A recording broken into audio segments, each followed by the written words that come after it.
بسم اللہ الرحمن الرحیم۔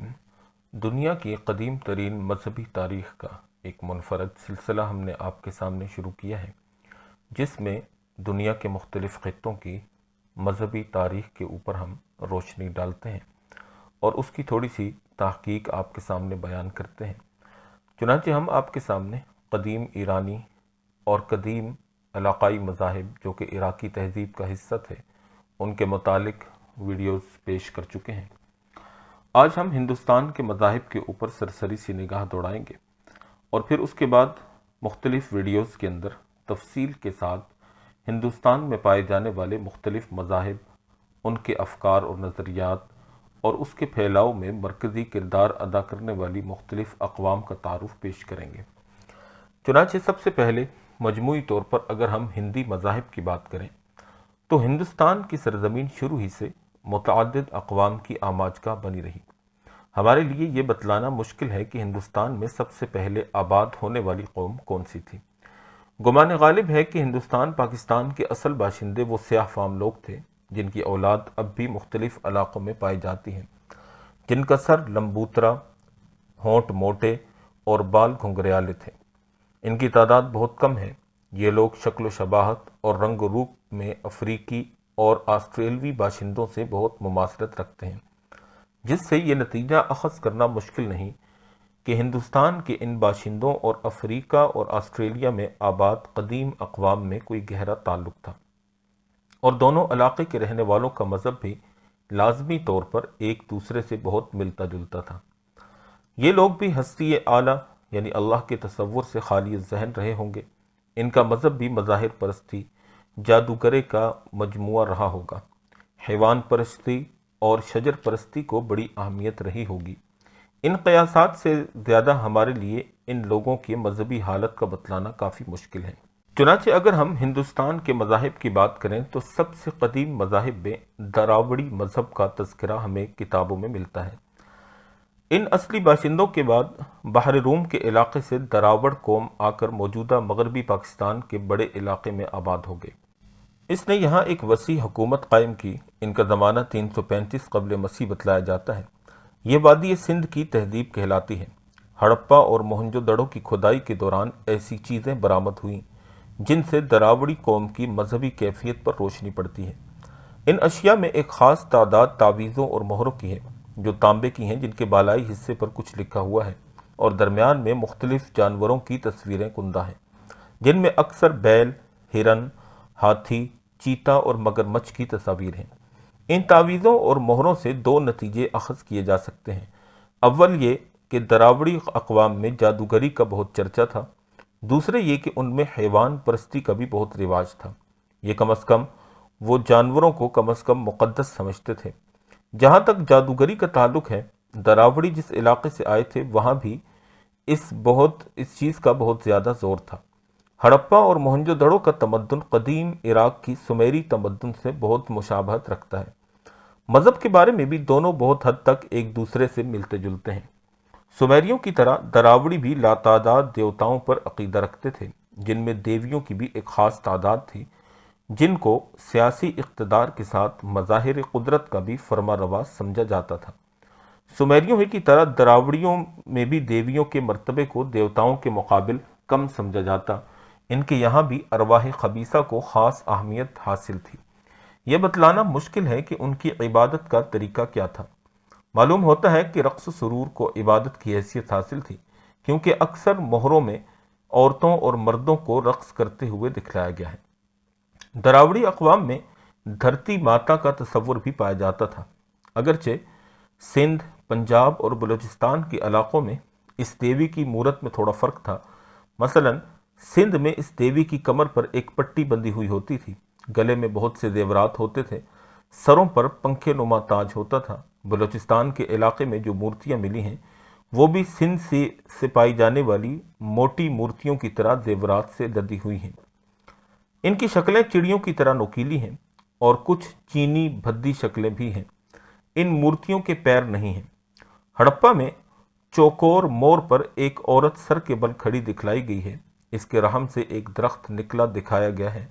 یہ بھی دھرتی ماتا کی دیوی ہے، جس کی قوت نامیہ کا اظہار اس طرح سے کیا گیا ہے۔